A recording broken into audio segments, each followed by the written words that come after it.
All right. Hi, everyone. Welcome to Mindgasms.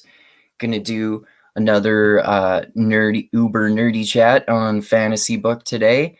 Got Tristram, of course, our friend from the UK, fellow fantasy nerd, and then also other fellow fantasy nerd, Dusty, aka Woke Centrist, aka Sandan Centrist, and we're gonna talk about the third book in the grimdark fantasy series by Joe Abercrombie in the First Law trilogy, the third one called Last Argument of Kings.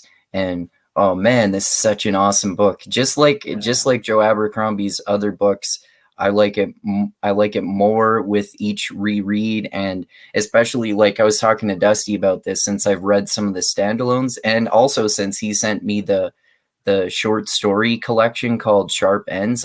We've both been reading that lately too. So it's interesting to incorporate that, kind of like the Cosmere and Mistborn a little bit. There's so much. Yeah, for sure. Yeah, there's so much cool shit that happens in this book, like Glokta's scheming and murdering for power, and then he gets schemed and murdered for power, and he gets involved with Ardee, who is Jezal's love interest, but he can't marry her, and then he marries someone else and finds out marriage isn't all it's cracked up to be. And then Lord Bayaz is manipulating things behind the scene to crown Jezal as the bastard king by faking his bloodline, basically. And then Logen Ninefingers is roped into a war. And I was telling Dusty this yesterday, my favorite parts of the book are Logen Ninefingers versus Fenris the Feared, and then later on Lord Bayaz versus the Eaters and the other Magi. So so to start off with, Tristan, why don't you tell us what you think about this book in general and in comparison to the other books, and like some of your favorite parts of it too. Well, one thing I would have to say about this book, if I was going to say anything for it, it's that it surprised me. Now, I've read loads and loads of fantasy in my time, absolutely tons. But the thing about it is, Abercrombie just does things that you don't expect. He does things that go against the tropes of his genre, and what he does with Bayaz, that I know we'll go into. I just didn't see it coming. I knew Bayaz was a rougher, more challenging, less apologetic, more harsh, but I still thought he was the Gandalf of the series. And then it's more like the Sauron. Like set up as maybe like Moraine in Wheel of Time. Like she definitely has some secret stuff going on, but in general, the hero should always listen to her. And throughout the series, I thought, all the people who are losing faith with Bayaz, I thought, oh, they're obviously the ones who are wrong. And at the end, it's going to show that he was right. And so the move at the end, just the last 5 chapters, boom, boom, boom, boom. It's just revelation after revelation, twist after twist, but all of them make sense with the plot. None of them are just Deus Ex Machina. They've all been built up. They've all been pre-plotted, and they land for me. They all land for me, and I can't remember ever being so shocked. Not in a Brandon Sanderson novel, not in in Wheel of Time, not in a David Eddings. I was absolutely flummoxed. So I think that is what I would say is one of the greatest achievements of the book for me. Awesome. Yeah. Wow. Yeah. Yeah. Dusty and I were talking briefly yesterday too about how that big surprise twist at the end of it, where it's so cool, where it kind of like ropes things back together to the very beginning of the series, which really makes you think about it in a different way, which I think is cool. And I kind of missed that the first time I read it, to be honest. Well, but sorry, go ahead. No, sorry. I really thought you'd finish saying that sentence. Sorry, Andrew. But like, that's okay. Just when you said that, like the ideas are bouncing off. Because one of the other things I love about Abercrombie, the guy's a secret genius, is the way he does names of things that are deliberate shout outs. Like, I love the names of his books. And this one, The Last Argument of Kings, that Louis XIV had chiseled onto his cannons. I just such a cool Oh point. yeah, it says that at the start of the book. Yeah. Such a cool point that and like Louis XIV, known as the Sun King, like warmonger, seen by many. But like that's the point. It's like if you'll just bow down and listen to me, it's fine. But if you won't, I'll just blow you up. And Bayaz has his own last argument, doesn't he, in this one? And we see him showing that actually he is greater than kings, and just very clever. But also, you mentioned like how there's some parallels. There's a chapter in this book that is a beautiful parallel. I think it's called Tea and Threats, and there's one in the first book. Like, yeah, that's like there's like tea and introductions or something, and it's in both of them. It's Bayaz and Logen, and in the first book, Bayaz is like, "Do you know?" Like talking to Logan, like, "Don't you want to know my plans?" And Logan's like, "No, I don't care about your plans." And then in this one, Logan's like, "Tell me your plans. What are you doing?" And it's just, it's like, and Bayaz's like, "You didn't want to know. Bit late now." And you're like, "Oh my goodness, Abercrombie, that's such a cool little maneuver, just a little nod to, you see, I was planning all of this from day one. I didn't just kind of get here by accident. I might be brutal and upfront, and I don't mess around much with flowery language, but I am as much a planner as Sanderson or any of those other authors, and my goodness, he pulls it off." Yeah, for sure. Yeah, like you said, it's like that way too, because there are way less clues for that sort of thing than there are in Brandon Sanderson's books, I think. Yeah. Well, I think also like in Sanderson's books, that Sanderson's setting up like a magic story, right? But because of the what's the word? The tone of Abercrombie seems so guttural and factual and brutal and no frills. You think, oh no, he's not like deceiving. I'm getting everything here. I understand the whole picture. And like, no, you don't. Not at all. And I think that's really cool that it hides it and therefore makes the surprises even more effective. He is truly Lord Grimdark, but the grim darkness of his work maybe made me miss the finesse of his work. And like I said, like you said, on rereads I saw it. Yeah. Okay. What was that, Dusty? Did you have something you were trying to say before and you didn't get to say? Oh, no. Okay. I guess I had disconnected briefly, and I was like, uh-oh. But regarding, the books, one of the interesting things I thought about that I keep forgetting to bring up in these conversations, just like taking Ferro's name, her last name, Malgin, is basically two root words from different languages. Yep. Mal meaning bad, and Jin could either mean person in Japanese or in the, I guess, Arabic sense, like as a spirit. Yeah. So there's kind of a little bit of foreshadowing just in her last name alone, if you just look at the root words of it. But absolutely. Yeah. I didn't realize that. Like the Jin, like the genie. Yeah. Jin like a genie, or Jin as in person. So Jin literally means person in Japanese. And you got to remember that in Islamic culture and in the Quran, the Jinn are like demons. They're not like they're not just like happy people who grant wishes. And like obviously she is demon blood. Right. Yeah, that's a good point. Yeah. So Dusty, go ahead. I was just gonna ask you your thoughts. Yeah, I was gonna say basically that whole end of the book is my favorite part. Basically, like I really like the battles, including Fenris versus Logen and the Bayaz and Ferro versus the 100 Words and everything else. But that last epilogue, like last few chapters, are just like, bam, checkmate, bitch. That's basically sums up like the last few chapters, and it almost seems, maybe minus Glokta, that every character kind of loses in the end. Yeah. Well, maybe Bayaz kind of wins too, in a way. Well, yeah, Bayaz, he definitely wins. I don't think Glokta minds having a boss. You know, he seems okay with it, and he has a boss, but he's basically in charge of the Union with one other person above him.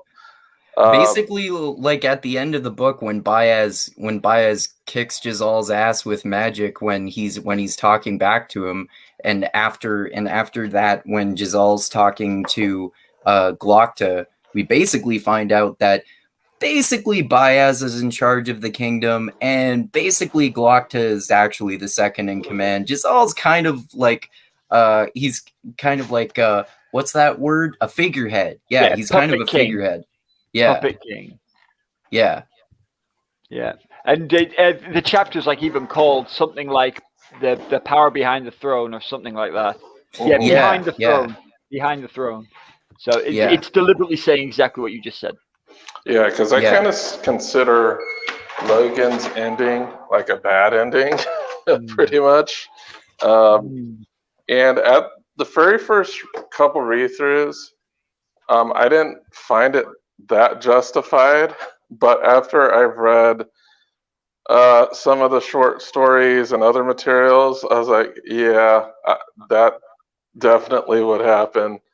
I would implore you, Tristram, to check out some of these short stories. Yeah, like one of them in particular takes place while Logan was with Bethod. And I swear to you, it's like a totally different Logan. Like, he has the same mannerisms and things, but wow, the guy's totally different. You'll have to check out those short stories. I haven't read that one yet either, but yeah, there's a cool one about Glokta's backstory in there a little bit too, and it gets into some more of the secondary characters and more of the characters in the standalones too. Right. I'd recommend reading the standalones before the short stories, though, or at least picking and choosing which ones you read. Read some of them before. You could read some of them before you read the standalones, but I would say at least read some of them after, because some of them go into the characters that are in the standalones, but not in the first trilogy. Right. And some of those stories in the Sharp Ends are concurrent with some of the standalone stories. Like, they happen while during those books. So Best Served Cold, Problem with Peace, and A Little Hatred. Yeah. Well, it's actually it's going to be, I think, Best Served Cold, Heroes, and Red Country. Yeah. Those are like the original 3 standalones that come right after the trilogy. Okay, and so and then A Little Hatred and A Problem with Peace are extra. Yeah, those happen, I think, years after the last book. So are they a new trilogy, or are they standalones too? I don't actually know that. No, that's a new trilogy. It's supposed to be a new trilogy. Yeah. Okay. Sweet. I know I need to read it because everything the guy writes is excellent, but it's just amassing money is what it's like. And money spent on books is apparently frivolous money in my house. So, but just one. That's noble money. I know. But just touching on one of the things that Dusty said there, I think that's one of the things that I was trying to kind of get across about how Joe surprised me, is that the endings are downer endings.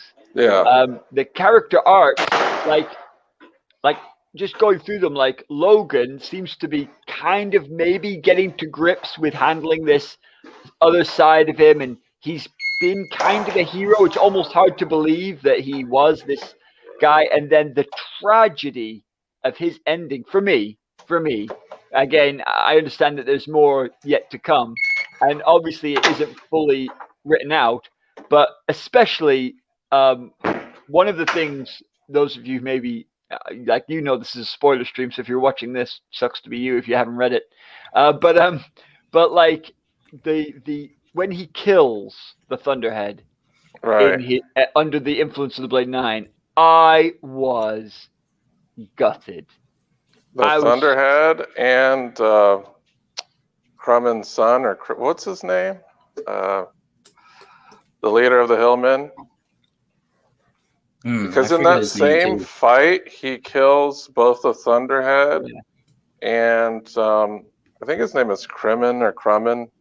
He's a crazy old hill-like chief, and both we don't know exactly that it's his son when it's written. It just gets written as a child being killed, which is kind of nuts. And then, the Thunderhead.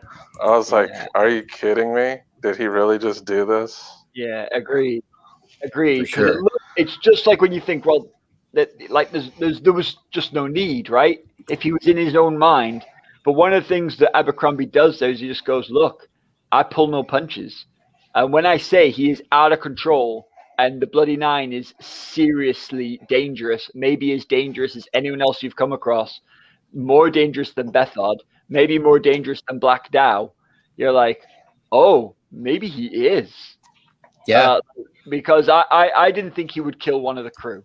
I really didn't. Especially because when he fought them, it was back in that era when he was the killer and the champion, and he spared them then. So I thought he was better. In a moronic way, I thought, oh, it's at the end of the book. He's gone through his character arc, so he's better now. Not like healed, but better than he was. And then he goes and does something that's far worse than I would have expected from him at the beginning. And what I think. This is a really interesting commentary by Abercrombie saying this isn't just a normal thing. And another thing that I think Abercrombie puts in his books that normally books don't go for is someone can make character progression and doesn't mean they're better.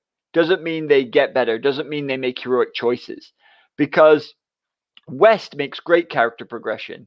And he does so well, but he still makes some terrible choices. And I think he might be my favorite character, Colin West. I really wanted things to go well for him. And then he ends up like, oh, yeah, you're just going to die from the wasting disease. Sucks to be you. Even though he's done everything right. Like, he's become the marshal. He's won the war. Like, he should go and get a girl or something. But instead, his girl goes to the dog man. He gets the wasting disease off the, like, not even like he's not even aimed at. He isn't even like the target of the bad guy. He just gets killed as a byproduct of what Bayaz is doing. Bayaz doesn't even care. It's just you happen to be near the seed. I was just like, that's such a downer ending for such a guy. But the point is that Abercrombie's saying life doesn't care. Like there's a lot of good people who die just like that.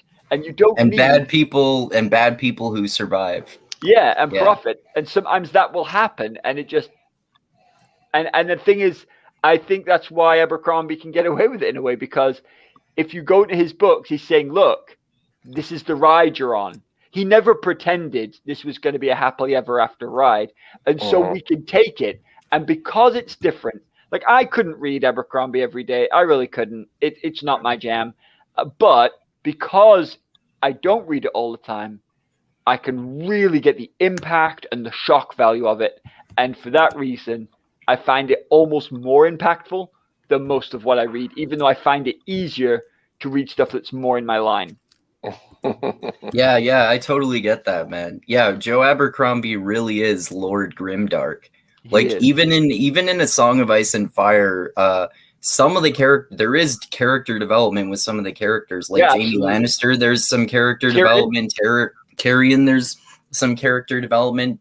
Jon Snow is like actually a morally redeemable character, but there's like almost basically no one that's morally redeemable in First Law. And a few of the characters even say a line expressing this sentiment a few times in the book, like the world isn't fair, man. Like bad things happen to good people, good things happen to bad people. And like you were saying, it's like Joe Abercrombie is saying, oh, you were expecting people to get better, things to get better. No, because some of them will get what they want. Like Glokta got a lot more power, and Jezal and Jezal didn't even really want to be king, and he became king. Yeah, but just Jezal. I've got to go into Jezal. Like, yeah, for sure. Yeah. When it starts, do you remember ages ago when we were talking about the first book? Like, I thought Jezal was the hero. Like, I thought he was the main character. Like, they were building him up like in the second book as being, okay, this guy went into battle now. He's got his scars. Yeah. And now he's in this next book. He's going to be like the guy. Yeah. And just, well, it was the perfect little story, right? He's overly cocky, pretty, but overly cocky, a little bit shallow. And then he gets broken down and he hardens and he starts to learn. And Logen takes him under his wing. And I'm like, I've read this story before. You're now going to make him more and more likable. And he was becoming more and more likable. And then in the third book, the clever twist, the way Bayaz suddenly reveals that he's the long lost heir.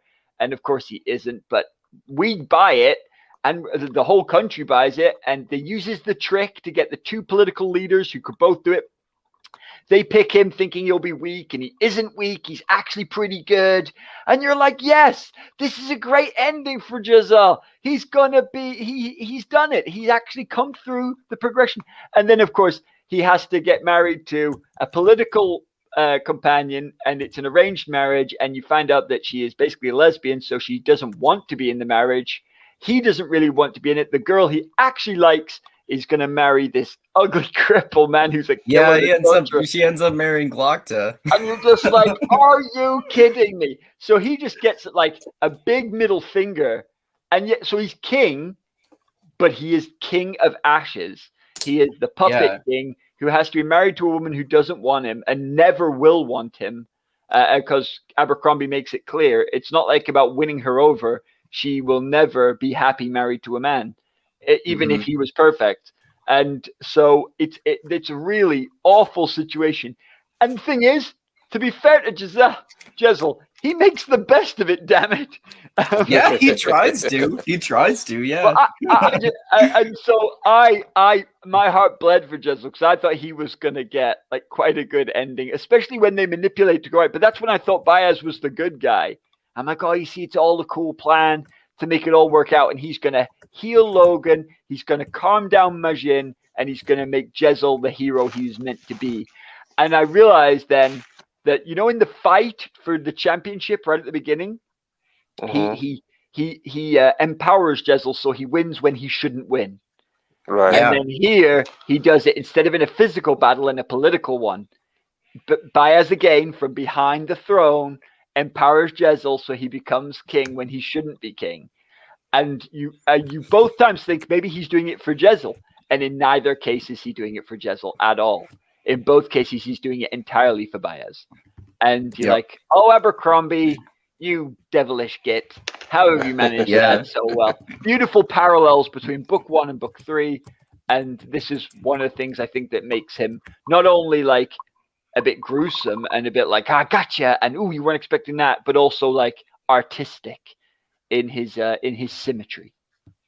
Yeah, well said. Yeah, for sure. I want to talk a little bit more about that like surprise twist ending where basically Logen falls off that cliff into the water where he is coming out from at the start of the first book. I wonder what you guys think that says about like the underlying meaning of the series in general or something, or if it's perhaps just meant to be open to interpretation. Like it makes it seem kind of like, you know, this is the end of the series, but the end of the series goes back to the start. So is it just like the message that time is just an endless cycle or something like that? What do you think, Dusty? I don't know. It's almost as if Logan's journey of trying to be a good man resulted in the same thing that would have happened if he was a bad man. It's almost like all of his efforts were in complete vain because at the end, Black Dow called him an evil, murderous bastard, and nobody intervened on Logan's behalf. Yeah. So, and I think that's kind of like the very cynical point that that Abercrombie is trying to make there. I know when you first read that, you're like, man, that sucks for Logan. But then once you read like the other materials, you're like, okay, I kind of get it. Yeah. He's definitely needs a bit more time to redeem himself because he's done a lot of crazy stuff that's really irredeemable. I think I think Sandan Centrist just hit it on the nose that Abercrombie is saying that like life is not a story. You don't just get a character arc and then things get better all the time. Sometimes you can work and fight and bite and go in with gritted teeth and give everything you've got, and you end up in exactly where you started. And the thing is that for what has really changed for Logan, he's still alone, still lost his team, still people trying to kill him, still killing.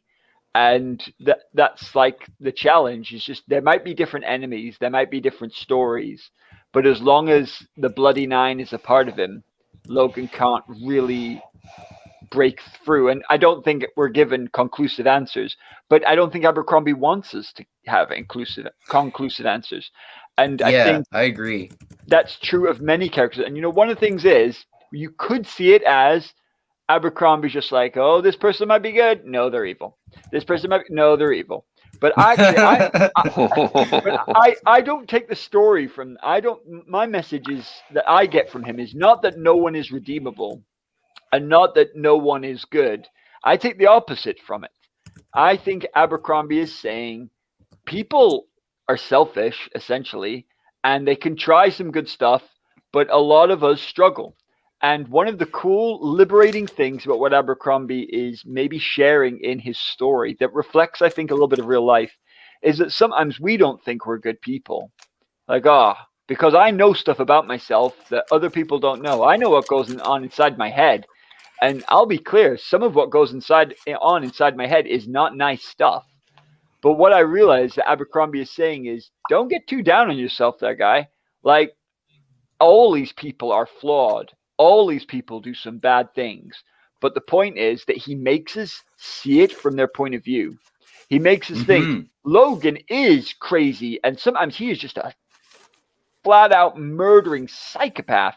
But actually, he is a nice guy as well, and he's trying to do good things. And sometimes we can see people in our lives who, because of either the way they've been brought up, choices in their life previously that have led them into certain positions, maybe even mental health issues, that they do things that we don't understand or that seem really annoying to us or antagonistic to our way of life. And one of the things that Abercrombie's saying is, and you're that guy to someone else. And there is someone who loves this person. There's something about themselves that they like and that they're trying to do. And they might be doing the best they can with the hand that's been dealt to them. Consider that for a second before you give them the #evil. And I think that's one of the things I really like about this, because like West's sister is a little prat and acts like a whore for part of it. And she is just like, in many ways, very unlikable. And yet you can see that she's been led here by a series of events that are not in her control. And some of the way she treats Glokta at the end shows what she could have been. And maybe she is. And like when you see Jezal, if you just this coward, pretty boy, like weakling, spineless guy who just wants everything on his plate. But actually we see he's got lovely characteristics. And we can see Logan striving against the world and nothing works for him, even when he tries everything to make it work. Even Bethod, I think, has points of view that you can see that Bethod does want some good stuff for the North. He isn't just he isn't like a Sauron who just wants to wipe the world with a final darkness. And I love that. I love it. I love even the things that are hinted about Juven's and what he was trying to achieve and his brother, the Maker. And you think, what you're saying, Abercrombie, is not that everyone's an evil bleep who just wants to kill everybody. What you're saying is that human beings, even with all their bad characteristics, are understandable. And actually, even some of the worst people we know will have redeemable characteristics. Like I like Glokta, right? I like him. I want him to succeed, and he is a dark and evil man. but but that's not all he is. There's more to him than that, and that's what he's done for me. Mm-hmm. Yeah, they're always questioning the moral compasses I'll say this: too.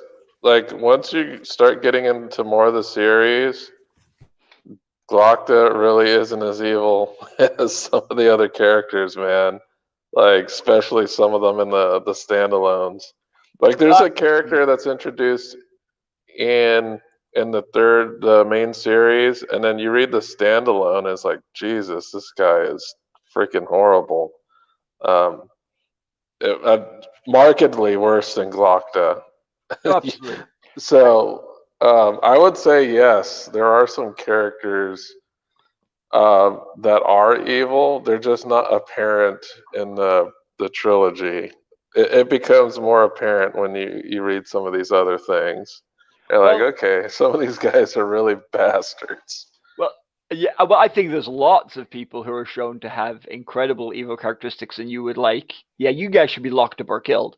But I don't know. I think Glokta's definitely redeemable. I think he's portrayed in this trilogy as quite redeemable, and certainly not as the worst person in the trilogy. He's clearly shown as someone who's trying to actually make the world survive. But I even think he's not evil. You know, he basically tries to keep his word. He definitely did that with Colin West, with trying to keep his sister alive. Because the whole thing about the marriage was to keep her alive, because they were going to kill her because she had the king's bastard, so that made her a threat. Yeah. And it's like the solution to the Colin West problem, and his solution was one that would keep her alive. Right. Yeah, definitely. Yeah, I mean it's interesting. To me, I think that Joe Abercrombie is probably my favorite character-driven author, because he's totally character-driven. He's probably my favorite character-driven author, other than maybe Stephen King, because he's fucking brilliant at that too. But that's what's so brilliant, because like you were saying, Tristram, a lot of these people are fucking, if not evil, at least they have evil characteristics, but you really can empathize with them. Yes. And they're always questioning their own moral compasses and trying to be better, but it's like they can't, no matter how hard they try. And one thing that says to me, that maybe Joe Abercrombie is saying, or at least what I'm getting out of it, is that, like you said, people want to change, but it's hard to change. And a lot of people go through their whole lives without even wanting to change, or with trying to change, but it being way more difficult than they expected, or trying and just endlessly failing to change. Like, as a random example, someone could be an alcoholic and trying to deal with that their whole life, but never end up succeeding in doing so. And I'm sure that happens with lots of people. So it's like, this is harsh reality. This is the harsh real world here. People want to change, but a lot of us don't change anywhere near as much as we would like to. A really good point. Really good point. But I actually think that in conjunction with what you just said, I think some of the ones who don't manage to change and even continue making bad choices, he makes even those empathetic. I think kind of the point you just made, like even like Mamun, right? Mamun is a flesh eater. He is, man-eating demon, basically. And I think even he is relatable. We don't really even get POVs from him or anything. But like when he talks to Bayaz, you start thinking, oh my goodness, maybe I don't understand the full backstory of Bayaz here. And maybe these like cannibalistic demon eating people are like, maybe they've not just gone there by accident. Maybe they felt that they were forced into this bad decision. Still a bad decision. And my goodness, are they evil? But maybe I'm now getting it a little bit. And one of the things that was really interesting in, I think, the second book, when they are fighting one, they're talking to one of the eaters, and I can't even remember where it is, but he's like, you can't stop, can you? And the point is that once they've done it, it becomes an addiction. And that changed the view for me as well. So they try something out for power because they think they need the power, and then they can't stop. And that rings true to me about so many extra points of people in our own world who have gone looking for power, and that's led them into a dangerous place that they didn't think they were going when they started. And, idealistic politicians who've ended up having to make decisions and choices they didn't originally want to make at the beginning and then end up doing. But also people who start with an addictive substance that they didn't go into with both eyes open, and then find out actually they're under its control instead of it being under their control. And and I've seen that happen in the lives of some people around me. And there's some people who can touch things that other people can't handle and can handle it. And then there's people who can't, and it takes over their lives, leading them to choices they would never have made. I've seen people turn to theft, turn to violence, when they're not in themselves lawbreakers or violent people, but they've become desperate for something that has taken control of their lives. And so I wonder sometimes if that, the 100 words, you think, well, they're just the evil demon killer guys. But like when you start realizing that him and Bayaz parted ways first, and then the master died, and he was the one who was saying Bayaz wasn't good and no one was listening to him. And now he's the evil dark prophet who eats flesh. And you're like, maybe originally you were in the right. And you're like, oh my goodness, only I can see that Bayaz is going to be bad news. How am I going to get enough power to beat him? I've got to break the rules because Bayaz is breaking them for sure. Mm-hmm. So if he's breaking the first law, I've got to break the second. And so he does it, and then maybe from there his actions spiral. I don't know. I've not read those books that might go into that, but I think that could be very, very interesting, that even the flesh-eating demon people might be empathetic in a Joe Abercrombie novel. I'll say you got to read some more of the books. I will. That's interesting. What I would like to say too is I liked that they left the conflict of Galul versus Bayaz unresolved. And by unresolved, we don't know who killed Juvens. And not exactly. Yeah, they make it very clear that Bayaz is not a reliable narrator when he talks about what happens in the past. Yeah. Because what was her name? It's had like a Greekish type of name. The woman that he loved that came back. It begins with a V. I forget. No, but she comes back and she tells the truth of the matter. Does she though?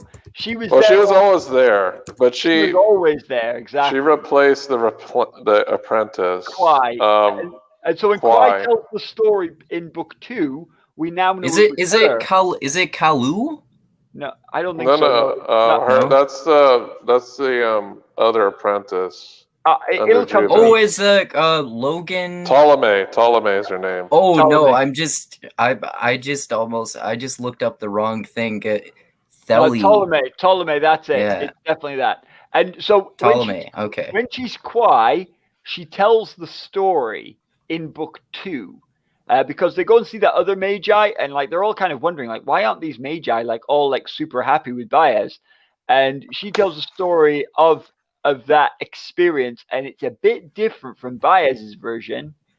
And then later on at the end, when she reveals herself, oh my goodness, we realize that things are different even more so. So it is pretty crazy. But we see that Bayaz is, pretty ruthless. Like when they're fleeing the tower, he just locks Yulwei in there, doesn't even care. Even though he's the one who has been like, if there's a good Magi, it's Yulwei, man. That's all I'm saying. Like, he is generally like the only good one. Yeah, because I know another one of the apprentices is like an eater. The one that was that saved Jezal from getting killed by another set of eaters.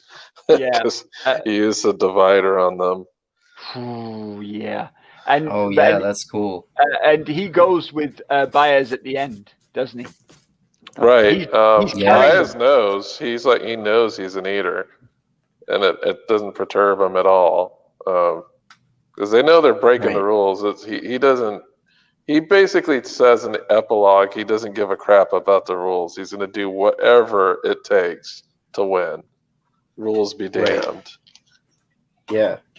The what you were saying before that, Tristram, made me think too. Like in terms of what we're talking about in terms of the eaters, and in terms of what you were talking about in terms of addiction, the eaters, they're basically like zombies. Like they're cannibal, they're resurrected undead cannibal demons. And like in terms of addiction, it's like they're addicted to eating human flesh once they get a taste for it. And it's like how zombies in movies and TV shows that we see, they have to eat human flesh to survive. And it makes me think about, the classic anachronism, power corrupts, absolute power corrupts absolutely, because Glokta is definitely addicted to pursuing power. It's like all he knows how to do anymore.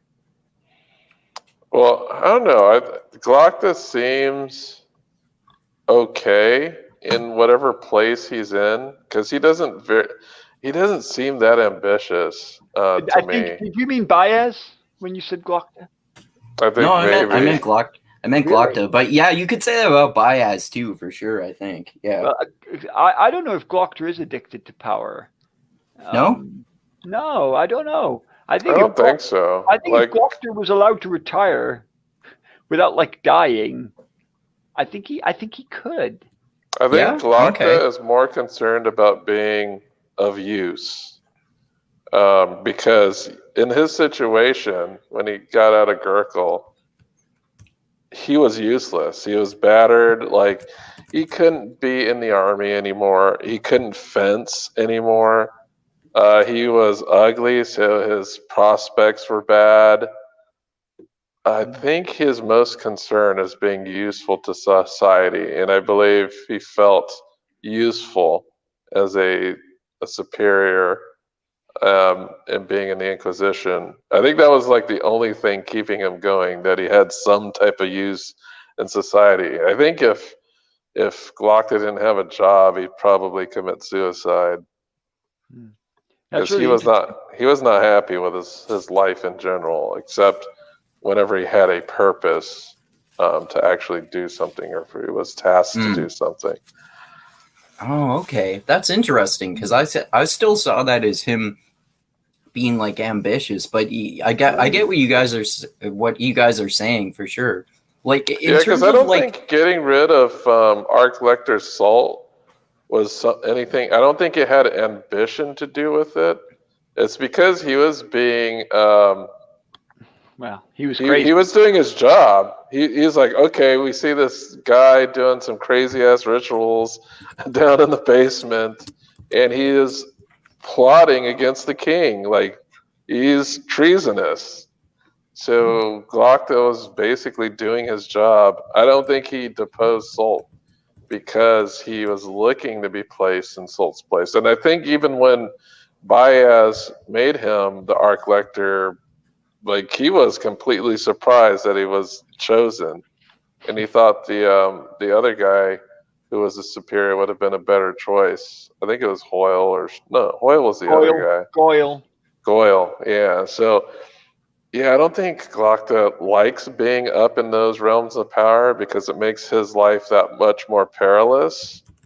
Because once you're up there, you're basically fighting off assassins and people plotting against you. I think he'd rather be in a place where he doesn't have to deal with all of that. One of the things that Robert Jordan says in one of his books is, on the heights all the paths are paved with daggers. Right. And that's where the path of daggers comes from. It's a Sean Chan saying. But I think you've really opened my eyes there to something, Dusty, because I hadn't thought of that need that Glokta had to be useful. Not something I'd considered. And I guess Andrew's really made me think about his level of ambition, because I honestly saw Glokta as someone who just didn't want to have to get out of bed. He just wants to be free of pain. And I always think of the staircase chapter in the very first book, and I just think he just wants to just not have his own life. But Yeah. I think your points are both extremely valid. And Well, I'll maybe say this: important. pre the blade Itself. pre the blade itself, Glokta was definitely ambitious. I Oh yeah. think Yeah. I think the Gurkish torture just killed that fire in him. What do like in terms of that though? What do you guys think about like his position on torture? Because he seems to like enjoy it sometimes, but then feel guilty about enjoying it, and sometimes it feels like a chore too.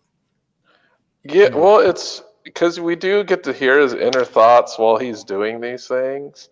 And every time that he tortures somebody, he's hoping that they cave right away and he doesn't have to continue. It's not like, oh, I hope he holds out as long as possible so I could chop more bits off of him. That's usually not the case. And I believe. Well, he has those thoughts, but then he also has thoughts like, at least something's going well today. Today I get to torture this guy. Sometimes he has thoughts like that too. I think he likes to use his power to get confessions, but I don't think he likes the extended torture that he has to do to get some of those confessions. Like he's more than happy to stop torturing somebody once they completely confess. I think one of those examples is Longfoot, who's like this extreme coward, and I think right after like the first I think he bashes his foot with a hammer or something, and then he just completely spills his guts, and Glokta's like, okay, I believe you. You know, Yeah. Some people that do get tortured, he knows he's going to kill them afterwards. I guess that was the case for Severod, because even after Severod spilled his guts, I think he still chopped his hands up pretty good, and then Practical Frost killed them. Yeah. And that's kind of where he got a realization that Frost was also a traitor. And these were kind of, these were Glokta's kind of closest confidants, and he had to kill him. And he did say later on that, like lamenting about his life, that he had to kill his best friends. And when he was talking about his best friends, he was talking about Severod and Frost, who are basically his companions, even though that they're his companions in torture. Yeah. But I think he was genuine friends with them, because if we remember, when he got his big payday, he gave some money to his subordinates, and what was it? Severod bought like a house by the water. Yep. From that big payday. So it's not like they were like his friends in the Glokta sense. Exactly. I think they were his best friends, Dustin. I think that's a tragedy, because they obviously weren't his best friends. But like the thing is that he just didn't have anyone. Like who does the crippled torturer Inquisitor hang out with? His torturing minions, because there's no one else who hangs out with the crippled torturer. And so it just shows how sad and desperately lonely his life was. And that's one of the things that's so amazing about the scene at the end of this book with his wife, when she comes in and, you know, he's basically crapped himself in bed. He's having a fit. And instead of her being disgusted, she just gets to work. She's just like, I'm just going to clean up these sheets. I'm going to help out. And like I work in my own life, I work for a company that does housing and care. And so one of the main things I do in my life is I train care workers. And so one of the things you come in is people come in and they want to do good. And some of them, though, when they actually get into the work, are just like, oh, I can't actually do this. This isn't. I thought I'd be like sitting and swapping tales with old ladies about the old days. And like, no. This has some really hard work, and sometimes you just got to like hold your breath and get on with it. And you know, dealing with vomit and feces and the reality of life is not always clean. And I think one of the things that he does beautifully is I think that scene's gorgeous. And that's why Ardee and Glokta are perfect for each other. Yeah, Because for sure. Ardee also comments that she just wants to be useful, and Glokta is the one that actually has shown her that she could be useful, not just this person that's kind of pushed to the side and let to, drink their life away. So agreed. But also protect her, right? Protect her. Because the very marriage self-protects her. Like, she has been abused in her life. She has been mistreated, even like her brother hits her. And like one of the things that Glokta makes clear is Glokta is a hard man, right? But he makes it very clear that she will have nothing to fear from him. He will never force himself on her. He will never beat her. He will never hurt her. And like, that's exactly what she needs. Because you might think, on pretty young girl, an ugly, scarred torturer. Like, this is very one way, you know? But it isn't. Because actually, she doesn't need some pretty boy. What she needs is someone who will be her rock, her safety. And what one he thing needs is we someone have to remember too is Glokta is not old. He's like 35. He's actually younger than 35? West. Yeah, Wow. he's fairly young. Yeah. He's just really jacked up looking. that is a really I beautiful part too. I think also because like it works so well because Glokta, like, he does really bad things and he's like malicious in some ways, but it's like that's, I think, more than any other part in a trilogy really makes you empathize with him, because he's like he doesn't think he deserves her because he has such low self-esteem, because he feels so bad about all the shitty things that he's done in his life. Yeah, maybe like his torturing ways are part of his insecurity about himself. Yeah, I think so. Because him as a torturer, that's his only way to exert some type of power. Doing these investigations and finding out who's disloyal to the king. I think his torturing ways are fueled a little bit by the insecurities he has, and he's kind of the perfect torturer. He's been tortured. He knows what to do. It's like he was a test subject, and now he can go ahead and do what he wills. It's kind of like the Mord Sith, right? Yeah. Yeah. It's cool because, like, I think they have like that cool little conversation in the Last Argument of Kings that I think kind of sums up Abercrombie's endings, which is like Glokta says to her, "I don't deserve this," and she says, "No one gets what they deserve." Yeah, that's basically the line that like a few different characters say throughout the series, that like we were talking about earlier in terms of maybe what Joe Abercrombie is trying to say about people in general. Like, the world isn't fair. You don't get what you deserve. Bad people get good things happening to them, and good people get bad things happening to them. I'd say Glokta did get the quote-unquote good ending. Yeah, and he didn't deserve it, but he got it anyway. Yeah, exactly. Yeah. That because his point is, I don't deserve a pretty young wife. I don't deserve a pretty young wife who treats me well, even though I'm disgusting and I can't control myself, because he has no self-esteem, does he? He gets really down on himself. He sees himself as this awful thing and this load, and it's so awful for her, but she doesn't see it that way. And he's like, I don't deserve you. He's actually putting it on the other foot, saying, I don't deserve anything to be good. And she's like, tough. You don't get what you deserve. You get this, and it's better. And it's a reversal. But yeah, one of the things I would say is this.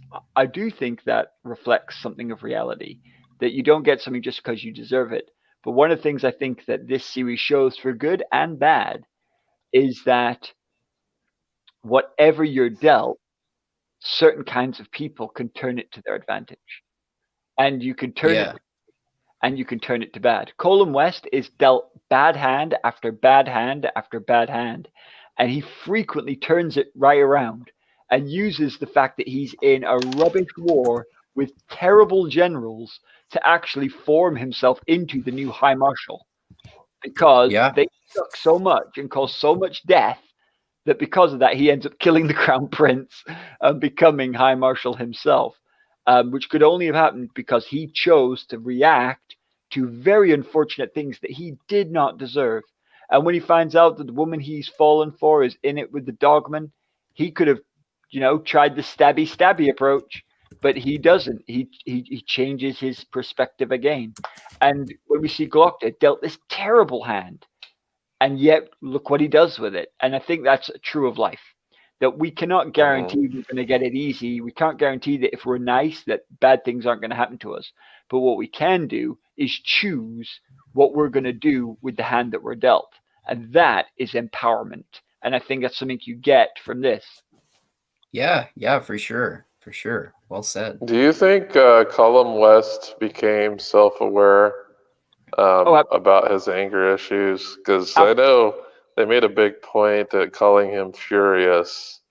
Like none of the Northmen called him West. It was just, oh yeah, furious. Yes, and he kind of took that name and went with it. I do. I think when he hits Ardee, it shocks him.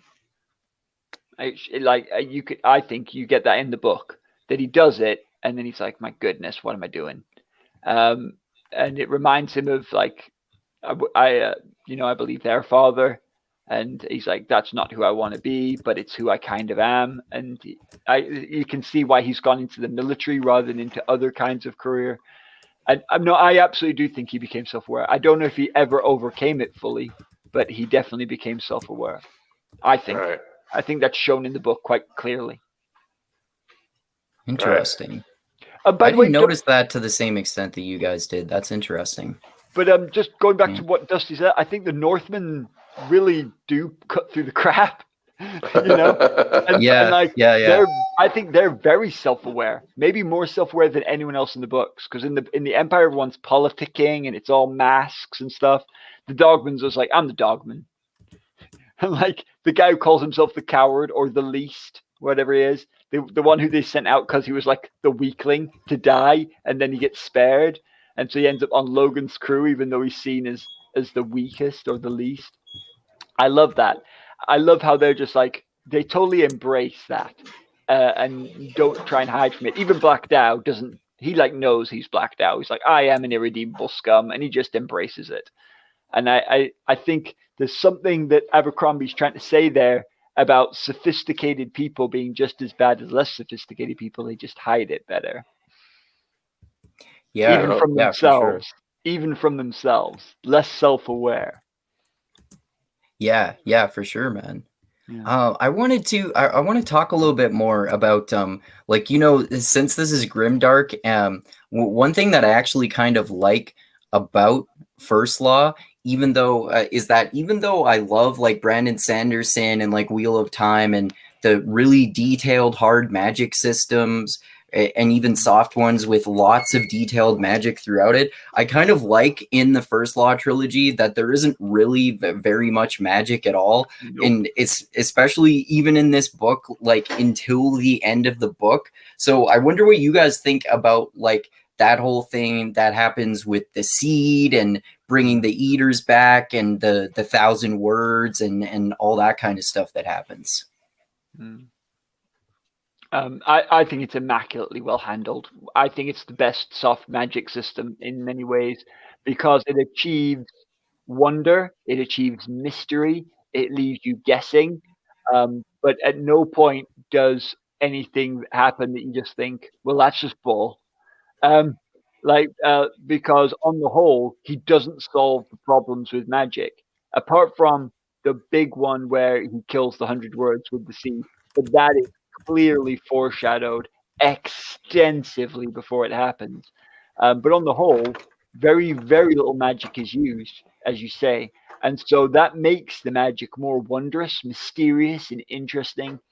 And it makes it like with them, even with like the magic that the Maker uses, which you think is probably more like science, technology, kind of, just not well understood. And like the divider, for example, is such a cool weapon, and it's never properly fully described. Like if Robert Jordan was writing this, we'd have got a very different description of the divider. some metal tubes twisted together with a blade thingy. But one of the things that he says about it again and again, which is cool, is it had double-edged blade. One blade in this world, one blade in the other world. Such a cool description. Such a freaking cool description. It doesn't tell me what it looks like, but it tells me why it's so powerful. And I love that. And he does that again and again and again and again. And this idea of if the maker's house is locked, you just can't get in. You can't blow it open with cannons. It's just, and he doesn't say why or how that's the case. It's just that's the way it is. And like it bends time, but he doesn't tell you how it bends time. But that's actually cool because we don't really want to know. That isn't the point. And so he keeps this fear of this sort of atmosphere of mystery and awe.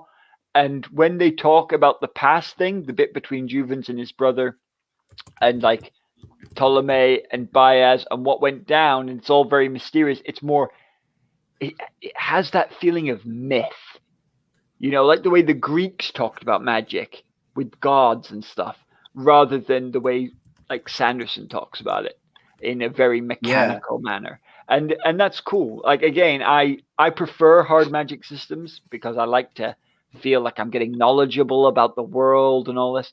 But I think he executes it excellently and really pulls it off. And I think it increases the stakes for the other characters because there's no giant eagles at any point. Yeah, I like how there's massive consequences to using a lot of power. So you have the consequence of having to eat flesh, and then when he used the seed, the wasting disease that just took out so many people. Yeah, and the what you call it as well, like when he uses high art, which is the safe version, the not touching the other side directly version, he is exhausted, right? Like when he does it and like splatters the person at the end of the first book, you know, they come in to kill him and they're chasing Logen and Ferro, and he just goes, and then he's like unconscious for like 3 days or whatever. And you're like, oh, so he can't just like blow up 100 men. If 100 men come to kill Bayaz, he's dead. He's dead. And so you're like, oh, it's because like in other magic systems, you just never know what they can do. Like if you've ever read like the Dungeons and Dragons or Forgotten Realms, if someone comes to fight Elminster or Gromf Benri, they can just like blow up X number of people for infinite potential number of hours. But he gives that like what Centrist just said, really that kind of feeling of there's an incredible cost to this. I know we're probably not going to able to get into it because there's very little about it. But, you know, the original Eos had his sons, and obviously Glastroid's dead, Juven is dead, Kalir's dead, the maker. But the third son, it's implied that he's dead as well, but he was the one who could talk to spirits, and Logen can talk to spirits. So Logen, and it's said in the books that Logan's probably the last person on Earth who can, and that most of the spirits are falling asleep. Do you think that Logen is a descendant of the other brother? Oh, that's a good question. I really don't know. I hadn't thought about that. What do you think, Dusty? He might be on mute because he might be chatting. That's not something I've thought about either. I do think he probably has some bloodline lineage with somebody magical. I just don't know who it was. But I do remember him saying that in order to talk to spirits, you had to have some like demon blood potential. Yeah, well, I think you need demon blood potential for like any magic, right? Right. And that comes into question with apprentices and things. So how do they get their magic?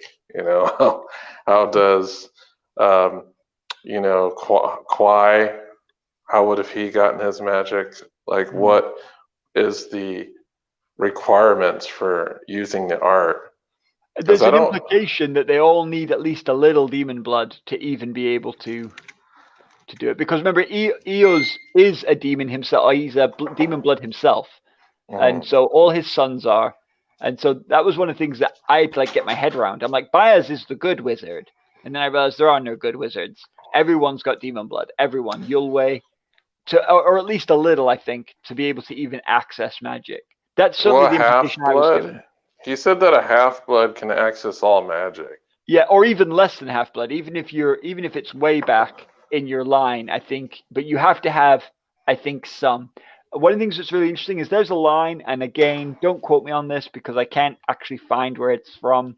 But there's a line that says, not even everyone can become an eater.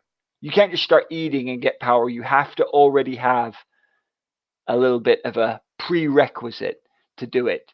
Well, if that's true, there's 100 eaters. So yeah, there's blood around. That's what I mean. There's plenty of blood around in the population. There's just not many that have it strong, like Ferro. Like Ferro. And by the way, can we just Ferro? I thought, how we talked about all the character arcs just get effed up. Like hers Ferro, gets pretty damn messed up too. Yeah, because I thought Ferro was getting better, right? Yeah. She's getting better. Yeah. She's gonna marry Logen. They're gonna be like badasses together and be okay. And then at the end, like Bayaz uses her, and I'm like, oh, she is gonna realize, and then she's gonna be like, no, I'm a good guy. And that is not what happens. She's like, oh my goodness, I've been exposed to seed so much now. I'm a proper, like, my superpowers just got crazy. But she doesn't like call Bayaz on his crap. Instead, she's like, now I can go get revenge. But you're like, hang on a minute, Ferro, your character arc was supposed to be, I want revenge, and then I realize I don't need it because I've become a whole person. And she's like, nope, I'm going to totally go get that revenge I was after.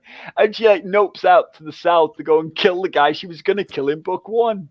I know. Wow. Throughout the third book, she basically is always proclaiming her hate and disdain for Bayaz as being like this two-faced bastard.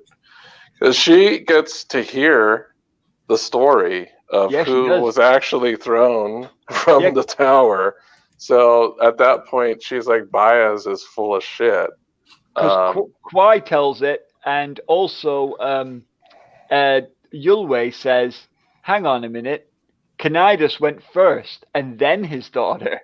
Right, and then Ptolemy, they get in the fight with Ptolemy. She physically got into a fight with Ptolemy, and she was there when Ptolemy explained like the real order of things.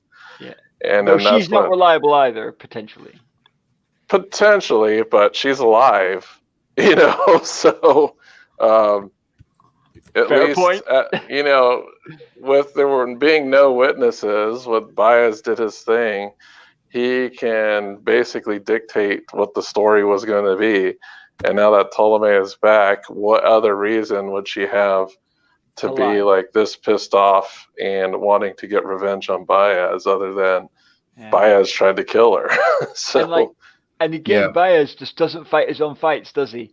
Because he has other people fight his fights. Other people do it all for him.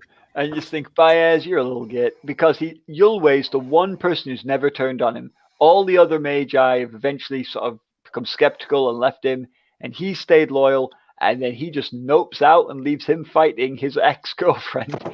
And then he brings down the roof on them, locks them in the house.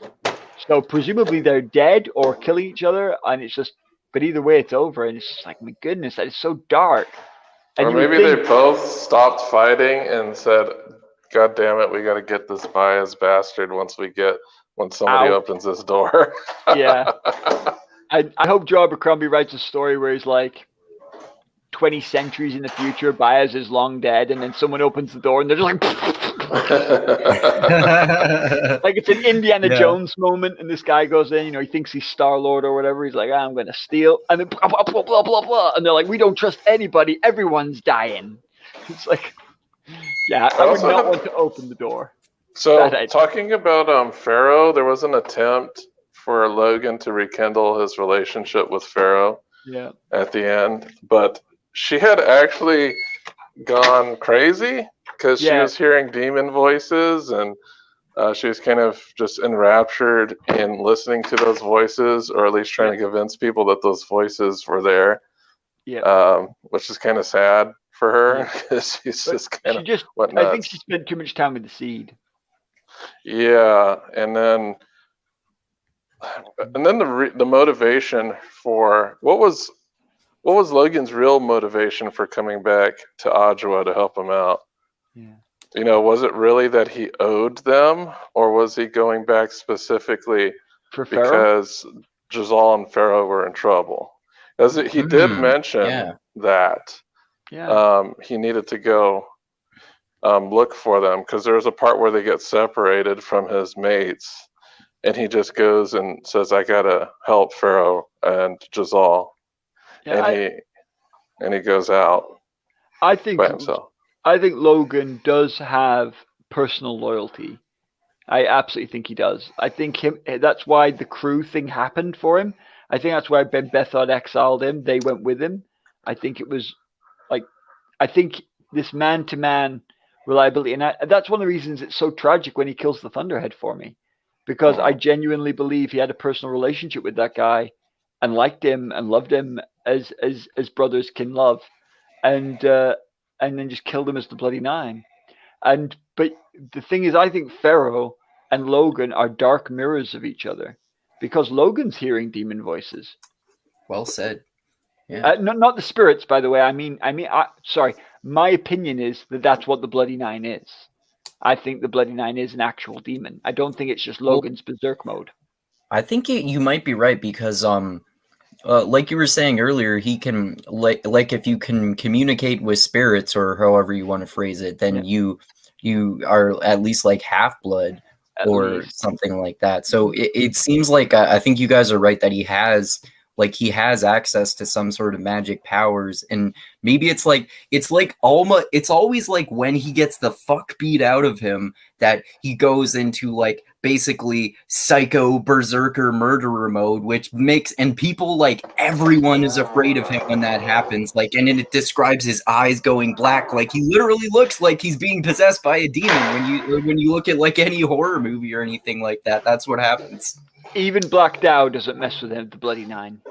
I have a feeling that it took less than that to get him to Bloody Nine when he was fighting for Bethod. I think he's trying to suppress it, so that's why it takes so much for the Bloody Nine to come out in the trilogy. Yeah, because he's trying to be a good man, but he can't completely keep that demon bottled up. And that's why I thought at the end of the book it was going to go differently, because I thought at the end of his character arc, like, now I've got a handle on it, and it was not that ending. And and when he like declares himself king, and then when Black Dow tries to usurp him, he's just like, oh my goodness, like, can no one have a good ending? Come on.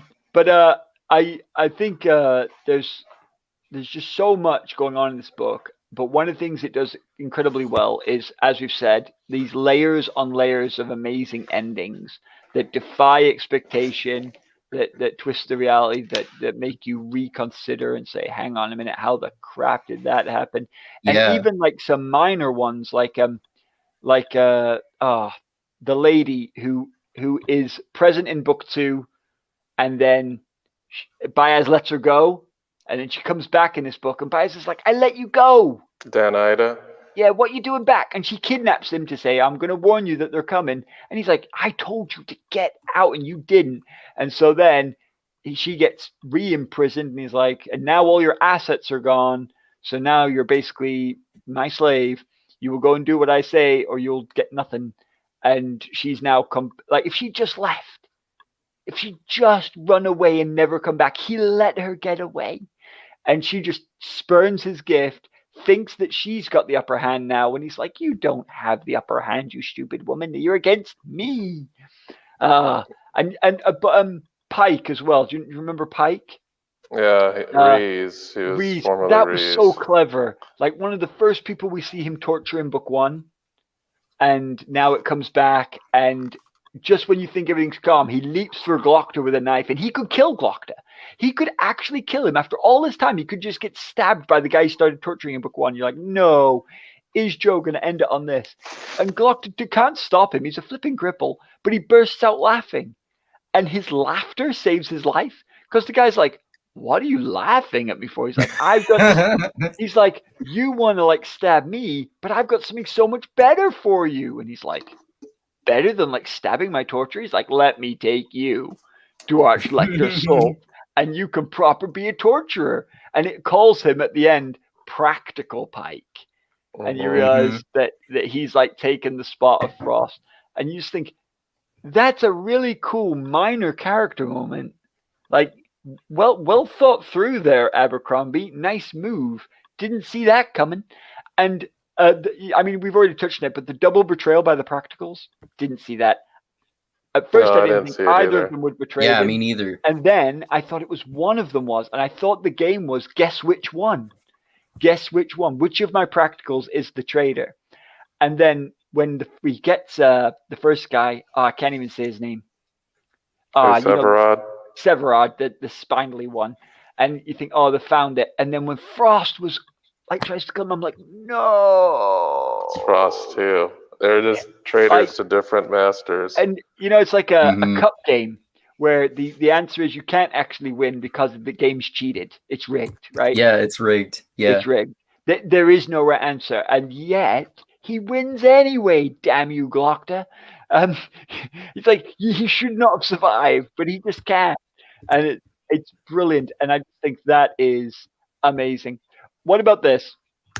What do you think that the Dogman is Abercrombie's attempt at the best person in the series, as in the most moral person in the series? That's a good question. I'm not sure. Because I think that's the role the Dogman is supposed to play. Yeah? I think so. Yeah, the Dogman doesn't do anything bad. Like he that's true. A little bit bad, but it's always shown as just practicality. He doesn't kill any of the kids though. Like no, and Black Dow has to do that. I don't think you ever see him kill a woman. I don't think you ever see him kill anyone that is like unarmed. And when he's chief, he doesn't want to be. And one of the things we love is a leader who doesn't want to be the leader. Yeah. Yeah. When that's like Logan too. After he beats Fenris the Feared in the fight, people are like, about that. People are saying you're the king of the North now, and he's like, nah, sorry.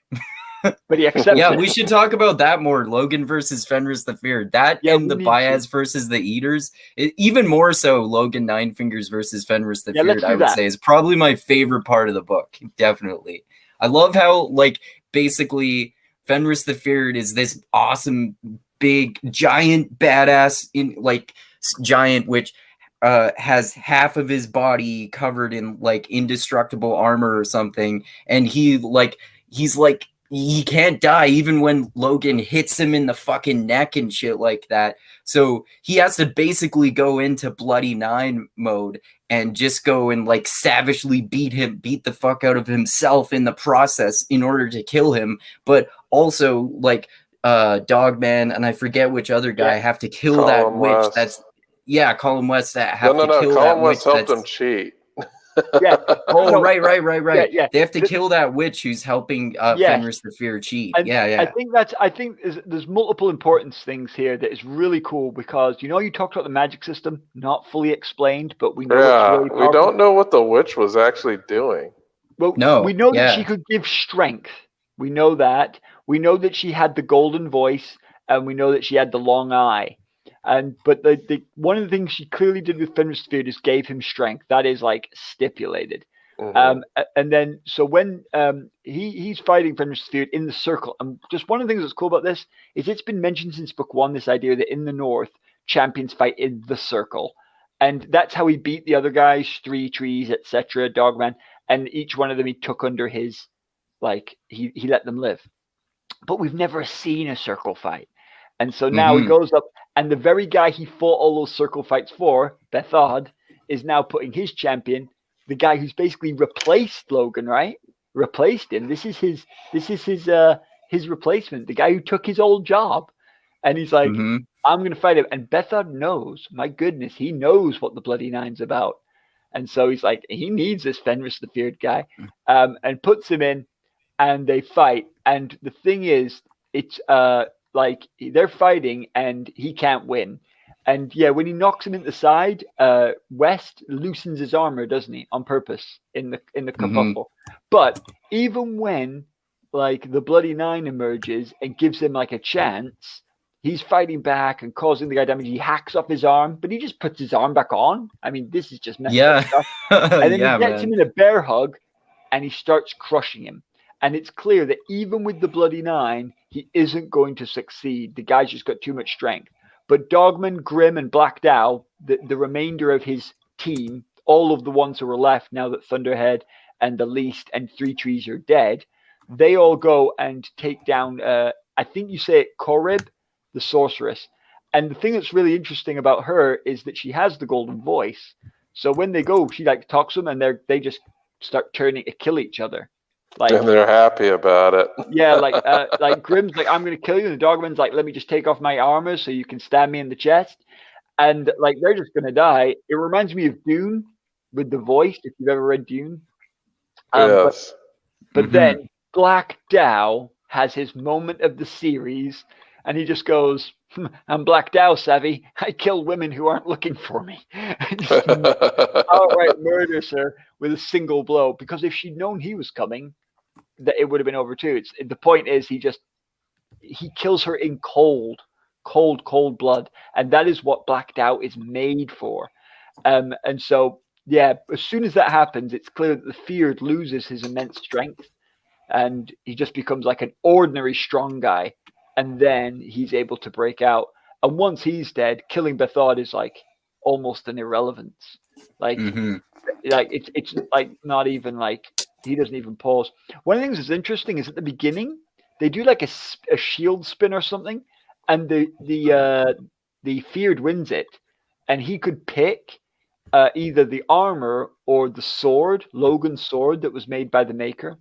And Logan is relieved when he picks the armor. He's like, oh, thank goodness. I didn't want him picking the sword. And it makes me wonder if the sword is only what we know it to be. Like at the moment, it's just like, yeah, really sharp. It never needs sharpening. It cuts through stuff. But I wonder if this maybe a bit more to the Maker-made sword than we think, because Logan's like, oh, flipping, thank goodness he didn't pick the sword. Yeah, that's interesting. Well, I think he said that he didn't. Thank goodness, because the armor would have been completely useless to him for Logan. Yeah, because maybe that's all. It didn't fit him, of course. He's so small. Yeah, that's true. Yeah, but, he was thinking about that. Yeah. But when Logan cuts him in the blue side of his flesh, like it does nothing. He has to go all the way through the blue side into the side that was protected by the armor before it even hurts the Feared. And that's after Kareb stopped helping him. So his like that side of his flesh is like literally from the other side. So it just can't be harmed at all. And again, he doesn't fully explain it, but that's what makes it cool. Yeah, exactly. Yeah. Yeah, like we were talking about, those hard magic systems are really cool, but it's also cool to have like this sort of soft magic system where you kind of have to wonder about things. And I think it's a cool, like I was saying earlier, it's kind of a cool grim dark. It's a kind of cool aspect of the grim darkness. Like you don't necessarily know how, you're not necessarily going to know how all of this shit works. And like, maybe you'll have some wizard figure like Lord Bayaz, but he'll probably tell you his own biased interpretations of shit as we find out, right? Agreed. And like the killing of that sorceress, and like, where did her powers come from? And how do you become a sorceress in the north? And like whenever, the Shaka, like she could control them. That was really interesting, that she was actually able to exert some control over them, which is how they used them to fight in conjunction with the Northmen's forces. And the Chakra described at one point as one of the creations of the Maker. You think, how did he make them? That's a bit crazy, because they're not like a sword. And so it maybe magic has power over magic, kind of thing. Yeah, but that's again, interesting. We can only guess. And that's one of the cool things, is when Abercrombie writes a book, he can just give us a bit more and a bit more. But he never wants to tell the whole story of that magic, because if he does, I don't think it can hold up. It has to be mysterious. There has to be unknown depth to it for it to do its job in this story. Yeah, well said. I agree. And like another aspect of the magic that we were talking about a little bit earlier too is the seed. And you were talking about how like the way magic artifacts are described, and it's like it's not the way that someone like Robert Jordan would describe it, but it evokes the same sort of feeling that you're supposed to get about it. Like it has half of its existence in this realm and half of its existence in the other realm, and that's one thing that I was thinking about in terms of the seed. And you mentioned Indiana Jones earlier too. I was thinking about this when I was reading about the seed. It's just this plain rock. It made me think about like the third Indiana Jones movie randomly, where people have to go and choose which cup is the Holy Grail, and two guys go with these fancy jeweled ones, and then Indiana Jones goes and picks the most simple cup possible because that's like more likely what Jesus would actually select. So it reminded me of that sort of thing too, how the seed is just like, it just looks like a plain rock, but it's got all this fucking incredible magic power. Yeah, and again, one of the things that's so cool is like, again, you're talking about description, right? And like, you know, you imagine something in Robert Jordan where he's describing Kalendor, the sword that is not a sword, or like the Chode and Cal statues. And this is a rock. So he doesn't spend much time talking about the rock. It's an uneven piece of rock. But the thing that does describe the seed is the way everyone freaking treats it. Yeah? You've got to get a special box that weighs a ton if you're going to have this piece of rock. You've got to have a demon to touch it. Everyone is like, holy crap, you brought that here. Radioactive. It's got to be something special that makes the Centrist burst into song, and it makes even Ferro worry. You know that it's serious stuff at that point. And but what I'm saying is, I just think that is a cool way to do it. That he isn't defining exactly what the seed can and cannot do, but by the way that people treat it, by the way that Bayaz treats it, by the way that they tried to hide it inside a spirit and then actually fake that out. And then the fact that everyone's like, holy crap. And that the 100 words only come because Longfoot told them that Bayaz didn't get the seed. So they don't think he has it. And that's why they dare attack Adua. Mm-hmm. And then they come into the court, and of course, he does have it. And then he's like, guess what, guys? And they're like, oh, he's got it. Damn it. Try and flee. Attack. Yeah. And his motion is like a single piece of overwhelming magic. It's not intricate. It doesn't say, well, he shoots this guy with a fireball and then calls down some lightning bolts. It's just like, no. He activates it and obliterates. And without Ferro, could not have done it. Simple as that. Without Ferro, could not have done it. But the consequences are huge destruction. But he doesn't wipe out the whole city, which I'm guessing he could have done. He only wipes out a small part of the smaller city. Because later on, they say to him, I think it's the Bloody Nine. Logan says, what makes you any better than Glastrod? You're the same as Glastrod.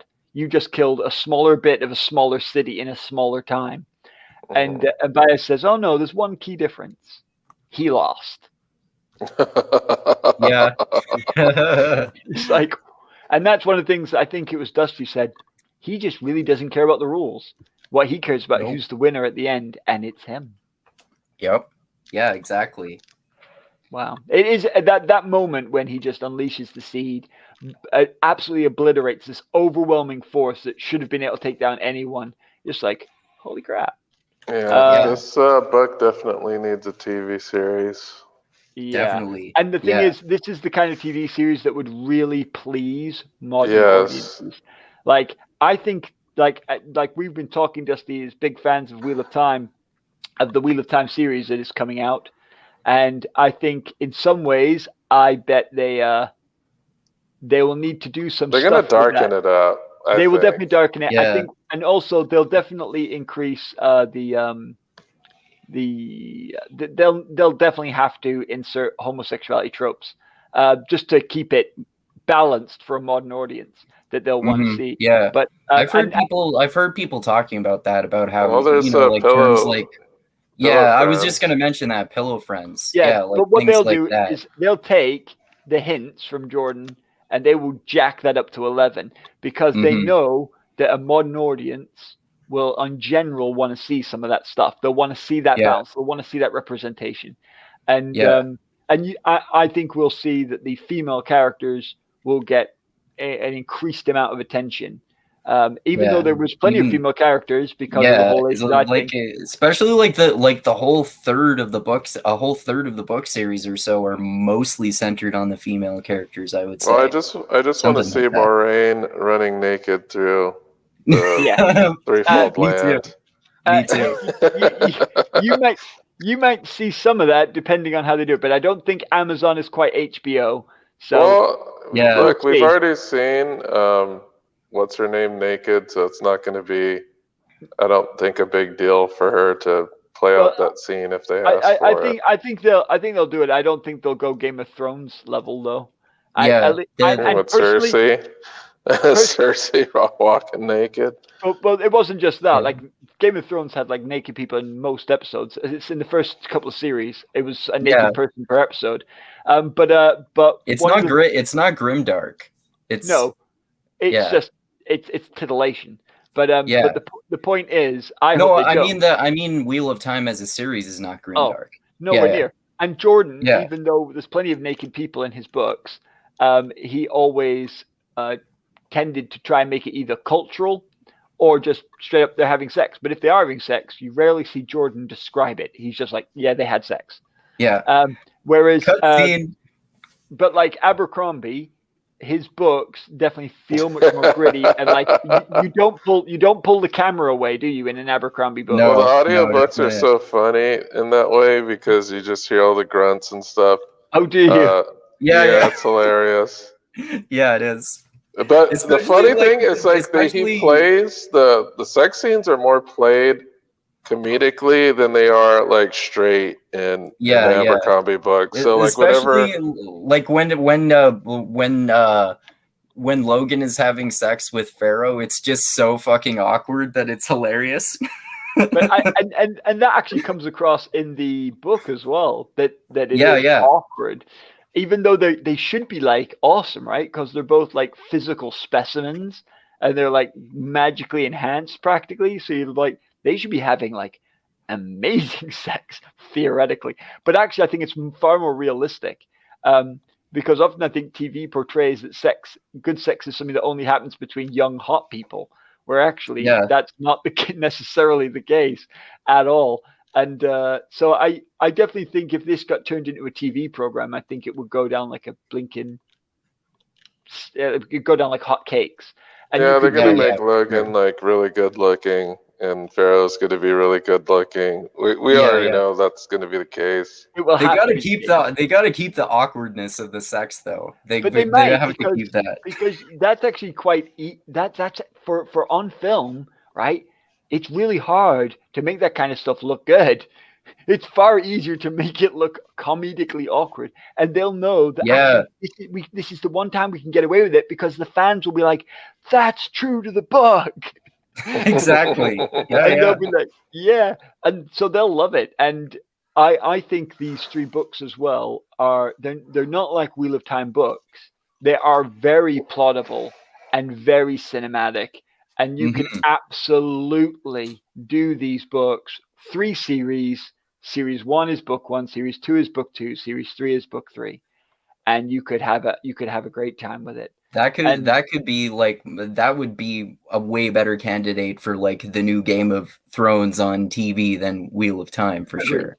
Wheel of Time is going to fill a different niche, and what I'm hoping is that Wheel of Time can prove that fantasy is popular enough now that it doesn't have to be as grotesque and as sexual as Game of Thrones was, and it can still be successful. I'm really hoping that it can be a level down from Game of Thrones, maybe more. In England, we would call it like a 15 rating instead of an 18 rating. You guys just don't call everything over there. Oh, okay.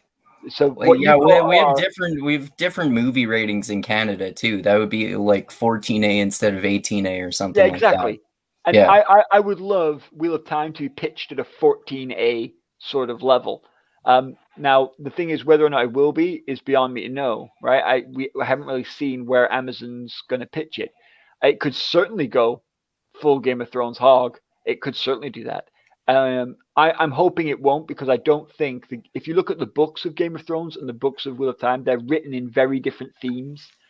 Wheel of Time definitely is not grimdark, so I wouldn't want it to be shown that way. But there's stuff that happens on those pages that is truly horrific. There is murder and torture and borderline rape. And so if you're going to portray those things, I don't think you should pull those punches. I think you should show clearly they're happening. But you can do that in an incredibly graphic way or a less graphic way. I would personally prefer less graphic, especially because I'd quite like some of the young lads and people that I'm having in my D&D groups and stuff watch this series and love it. But they're not ready to watch something like Game of Thrones. That's more true to the series anyway, too. Like we were saying, right? Like there is some dark stuff that happens, like you were saying, for sure. But it's not Game of Thrones. It's not grimdark, and they don't dwell on it. I was going to ask you guys too. Did you see that that Daniel Green video recently where he was talking a little bit? He keeps doing frequent updates about the upcoming show, and he was talking about how the show creators were saying that they're going to age up the characters a little bit, so that they're 20 or so, and because people don't want to see a bunch of if they basically said something like, if people see a bunch of 17-year-olds doing this shit, they'll think it's YA, and it's not YA. It's not grimdark. It's not YA either. It's epic fantasy. Yeah, he's trying to avoid what happened with the Shannara Chronicles. Yeah. Because that just became kind of like an angsty teenage drama. It was very YA. Yeah. That's how it came across. Very YA. And even the casting felt very YA. So I think that's a really insightful point, Andrew, and I think that's exactly it. But if they do this series, these books that we've just been talking about, that was an entirely different matter. You know, for sure. First Law is a totally different matter. And if you do a First Law trilogy, and you're gonna bite the bullet and say, look, we're gonna do First Law, and you don't show a straight up torture scene, you've done it wrong. Okay, there needs to be a scene where the guy has his fingers and he's going cha-ching, cha-ching, cha-ching, because that is what this book is. Now, I may not watch that series, okay, because certain stuff I just won't watch, but I would not criticize it, because that's what it should be. If you're going to say this is First Law, you really can't pull those punches and say this is First Law. You got to show the violence the way they show it in the book too. Like it's not all like beautiful like a dance like in some like Japanese wire fu or something like that. It's like all clumsy killing, like, oh, I hacked this guy's face off and then my sword got stuck in his ear and I had to yank it out so I could try to hit this guy in the leg, and then my sword got knocked over there, so I had to grab this other guy's axe and stab him in the back to kill him or some shit. And that's my point. You should make it not word for word like the book. Obviously, a TV series is its own thing, but it should be thematically in line. And I hope that Wheel of Time is thematically in line. And I hope that if you do this, that keep it thematically in line. And for me, those two series should be at a different level of gratuity. If they're the same, then someone's done it wrong. Yeah, for sure. It's like saying we should have all different flavors of ice cream, not just vanilla. Yeah, for sure. Like I totally agree too. Like First Law is just as grimdark, if not even more grimdark than Game of Thrones. And 100%. while I personally prefer grimdark, I do think, like you said, there's a place for all different types of fantasies and fantasy, and I like all the different types of them. Like we were talking about how I really like both hard and the more softer magic systems in this too. And I don't want things to become something that they're not too, even though I prefer grimdark. I don't want Wheel of Time to people to just try to make Wheel of Time into Game of Thrones, because it's not grimdark, and that's not the proper atmosphere for the series. It's not like there is dark shit that happens, but it's not just like, oh, this is a fucking hopeless world, you have to be a manipulative bastard to get anywhere in the world or anything like that. And the reverse is true, right? No one wants to see a PG-13 version of First Law. Yeah. Because it's a betrayal of the book. Yeah. Because one of the things the book's saying is, here it is, all out to see. Even the non-pretty bits, even like the stupid fights that there was no finesse in that. And he's like, yep, that's exactly what a lot of fighting is like. Look it up and suck it up. And if they did dumb it down, or like pretty it up, then you would lose some of what First Law is, and that would be a shame. And I'm not one of those people who says that the series have to match the books. I'm beyond that. I understand they're a different thing entirely, but thematically, I'm very much a person who feels that way. And obviously, the Lord of the Rings series is coming out, and I think that they better not go full grimdark on that, because that would be inappropriate, I think, for the Lord of the Rings, because Lord of the Rings is meant to be a mythology, right? Yeah. It's not meant to be like a gritty take on reality. It's meant to be like elves and wonder and the third age of man and trees that speak. It's not meant to be like, let's look at how many like naked people we can get here, or like let's watch a Sauron torture scene where he like rips the eyes out of hobbits. Yeah, like exactly. No, that's not what even close to what J.R.R. Tolkien was going for in his storytelling. So please do something thematically in line. Yes, anyway. Amazon, we know you are listening to us and watching this, so take our advice. We are on your side. You will make more money if you do this. Yes. I really hope, but that's one other thing I should say. I really want all fantasy to be successful, because the more of it that is successful in TV and film, the more of it we will get. And one of the things to realize is that you might think, well, if it's all going to film, that'll be the death of the books. It's the exact opposite. This will fuel books. I always remember Brandon Sanderson saying that at first he was living off the money of people who had taken the option on his kids' fantasy series. That was the money that was feeding them, not his first book. He has a kids' fantasy series called Alcatraz versus the Evil Librarians, and he was making more money from Hollywood, not making anything, just optioning that, was making him more money than his first book. He's like, that's what was putting food on the table for my kids. And he's like, because now I don't have to just give out the options to anyone who wants them when they lapse, because now I have enough money that I don't need to, so I can be picky. But he's like, but at the beginning, he's like, that's what was feeding me, because there's so much money in Hollywood, it dwarfs what you can get in writing.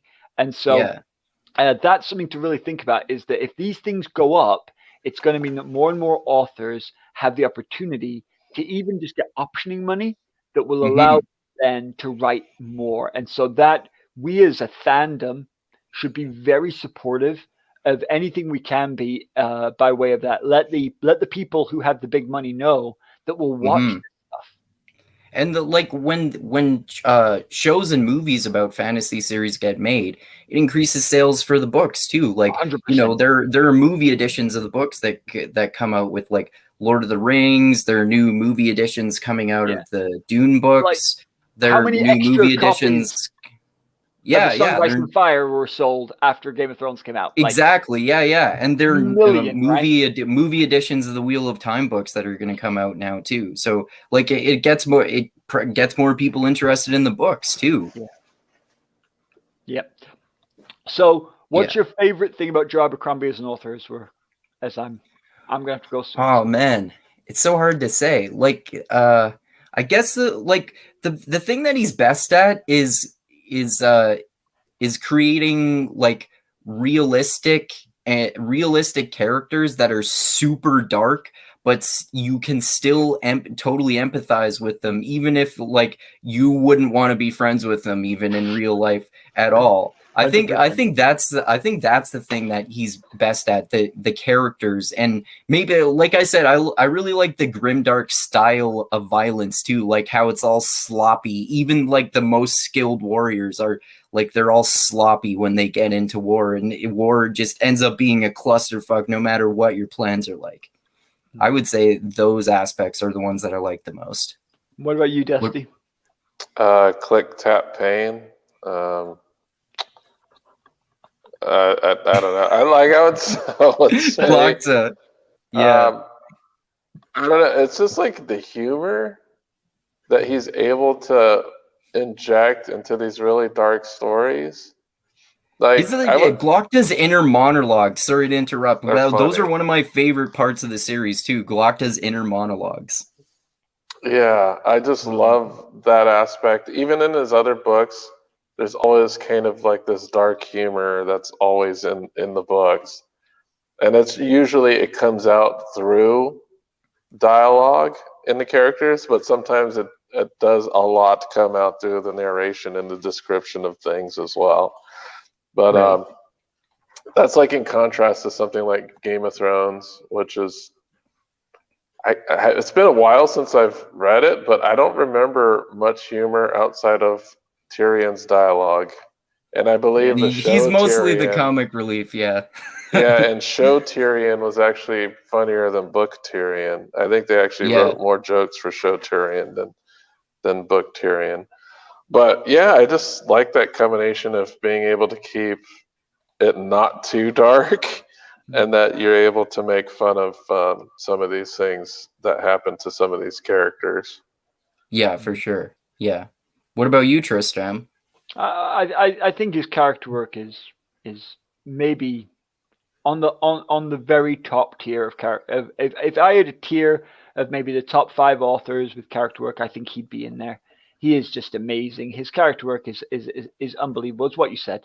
And I find that, like, the fact that I can feel that I think Mammon is an interesting character, and I think the Bloody Nine is an interesting character, and I think Glokta is an interesting character. But I even think Archlector Sult is an interesting character. You think, my goodness, I think everyone's an interesting character. You dang genius. And the funny thing is, Archlector Salt is right.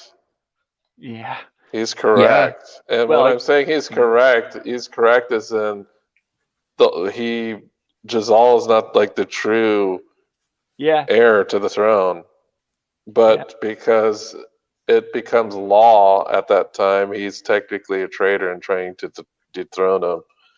But he's also like using extremely bad methods, summoning demons. You saw that Bayaz was like laughing at them, basically. It's like, this is like child stuff. None of this stuff is really going to work. But great attempt. But something must have worked because he kills Morovia with it. Morovia? I think Morovia was killed. No, Morovia was killed by one of the apprentices. Was she? Morovia, remember when Jezal was fighting, Morovia was with him. But Morovia was one of Bayaz's eater apprentices. I forgot his name, but he had taken on the mask of Morovia because he could do shape-shifting. And he shape-shifted into Morovia. So I actually believe that he was the one who killed in his office. He was killed and butchered by some kind of icy demonic power conjured by Archlector Sult and Adeptus Silber in the university. Was it? I thought it was. I thought it was the apprentice that killed him. Yoru Sulfur does take on his image later on, but at least I might be wrong. I don't think, it might not actually be properly stated outright in the series, Dusty, but in the wiki, the generally accepted version of events is that they did manage to kill Morovia with their powers, and then after they're dealt with, Yoru Sulfur takes advantage of the fact that Monrovia is dead to take Monrovia's guise and then use that afterwards. I mean, that's what the wiki believes. That's what most of the summaries say. But I do believe you're right in that we don't see it on screen. Oh, I get it. Yeah, I guess that's true. But they were definitely not knowing fully what they were doing. Let's say that for sure. Yeah, it's all good. But I think that the character work. But if I was going to say anything else, it would just be these endings, and especially as we're talking about this book today, just the way that we just went through ending after ending, and every single one was a reversal of the trope, a defiance of expectation, and I just think that was godlike author work. We were mentioning too, like all the stuff that happens throughout. There's so much that happens, and it's so exciting. Like halfway through the book or so, somewhere around there, the first part of the end of the war involving Logen Ninefingers was done, and then I'm like, holy shit! The fight between him and Fenris the Feared hasn't even happened yet. Where's this gonna go now? This feels like the book could end now, and then there's still like half the book left, and it gets increasingly exciting as it progresses. Yeah. Tristram, before you go, if you were to fan cast one of the characters, which one and who would be fan casted by them? Oh man, I'm rubbish at this kind of thing, man. I don't have good actor knowledge. I'll just throw something out there. Let me have a think. Oh, come on, Tris. Dave Bautista as Logen Ninefingers, or The Rock. Dave Bautista. He's too old now, though. He's like in his 60s, I think, or he's getting up there in age. What about The Rock? No, he's too comedic. No, I think The Rock would work. You think it would? Yeah, I think it would work. He's definitely jacked enough. Yeah. Anna Kendrick as Ardee West. There you go. That's a good one. I think she could totally pull off like pretty but slightly damaged goods, and like the sort of plucky, but like you could understand why Jezal would go mad for her. I think. Mm-hmm. I think but she's got a little bit of that sort of face that's just like, I'm not happy with you or anybody ever. Man, who could play Jezal? Like Jezal has to be a pretty boy. It has to be a fucking great actor. Like it could be like Tom Hardy or like Joaquin Phoenix or like some super great character actor like that. But yeah, I think he has to be a good character, but he also has to be a pretty boy. And like in the old days, I think someone like Leo could have done it. You know, Leonardo DiCaprio. Like I think he would have been a great sort of Giselle-like person, but he's too old for the role in today's makeup. It needs to be someone. When I said Jezal, I meant Glokta. I don't know why I said Jezal, but I meant Glokta. Think Vern Gorman would be a good Glokta. Gorman. Who's that? Vern Gorman is the guy that plays the scientist in Pacific Rim, the guy with the cane. Oh, okay. Oh, okay. You know who I'm talking about? I don't remember what he looks like, but I remember the scientist character. Yeah, you can look him up. That's like the perfect Glokta to me. Yeah, wasn't he in The Dark Knight Rises as well? Oh, yeah, I've seen that actor before. Oh, yeah, holy shit, he actually even looks like some of the like cartoon images of Glokta or like fan artwork. He actually looks a little bit like him already. Yeah, that's basically my pick for Glokta. He's a little older because I know but he could play Glokta. He's not that old that he couldn't play him. If he was still acting, I would go for Jeremy Irons, I think. He's just got that. Glokta. I think that's a good choice. Yeah, that could work. I just got a Jeremy Irons would be a good Glokta. I think I might be keeping up my neighbors. Uh-oh. Yeah. Anyway, I better call it. Okay. But it's been great, guys, and like I say, fantastic book. Yeah, definitely. Yes, 5 stars. I gave it 5 stars on Goodreads. Yeah, all of them. I gave all 3 5 stars. They're that good. Yeah, for sure. All right. Well, yeah, we can end it here, guys. And yeah, thanks for talking with me. Fun as always. And yeah, I know we talked before about, so how about for the next book chat, do you guys want to go to Mistborn Secret History? Yeah, I'm up for Sweet. that. Sweet. So yeah, let's do that in, I don't know, maybe like a month or so, something like that. So you want to do Secret History before we do Era 2? Yeah, because well, at least that's the order that like Dusty got me to read them in. And it kind of made it, I think it kind of worked pretty well for reading that before I read Era 2. Did you read Secret History after Era 2?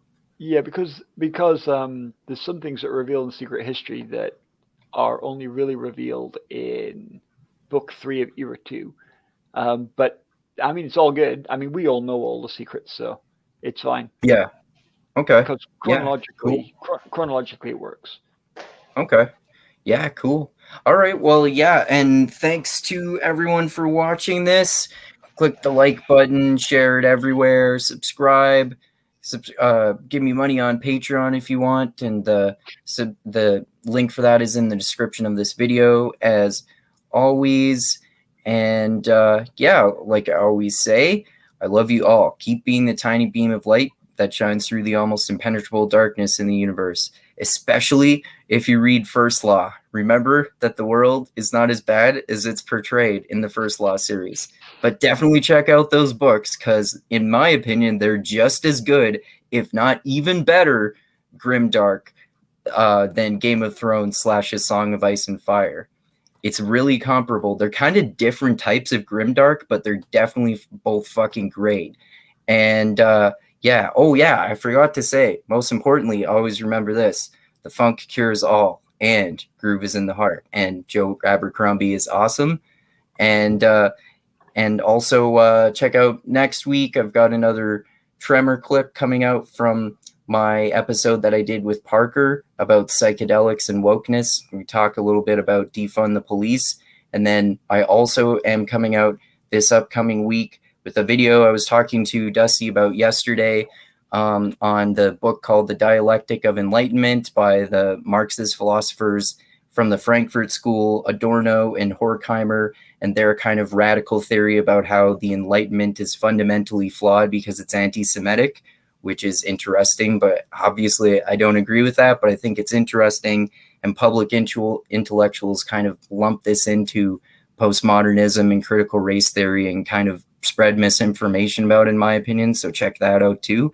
And yeah, so and before we go, do you guys got any last words or plugs or anything there? Yeah. So I think I'll be done with Path of Daggers in 2 to 3 weeks. There's actually more chapters in the book than I thought there was. I thought there was like 29, but there's 31. So, as I thought I was reading the last chapter, I'm like, this doesn't seem like the end of the story here. So I went and looked. It's like, oh yeah, looks like there's a couple more chapters. So okay. I'm guessing in 2 to 3 weeks from now, we can do the last third of Path of Daggers. Okay. So then next Saturday, check out Dusty's channel, Woke Centrist, and we're going to talk about either the Orson Scott Card book called Armada, or we're going to talk about Treason. Yeah, sorry, Treason, or we're going to talk about the second half of season 3 of Castlevania. Right. Yeah, so check out Dusty's channel. All right. Anything else there, guys? Not for me. All right. All right. Thanks a lot again, guys. And thanks again, everyone, for watching. And adios until next time.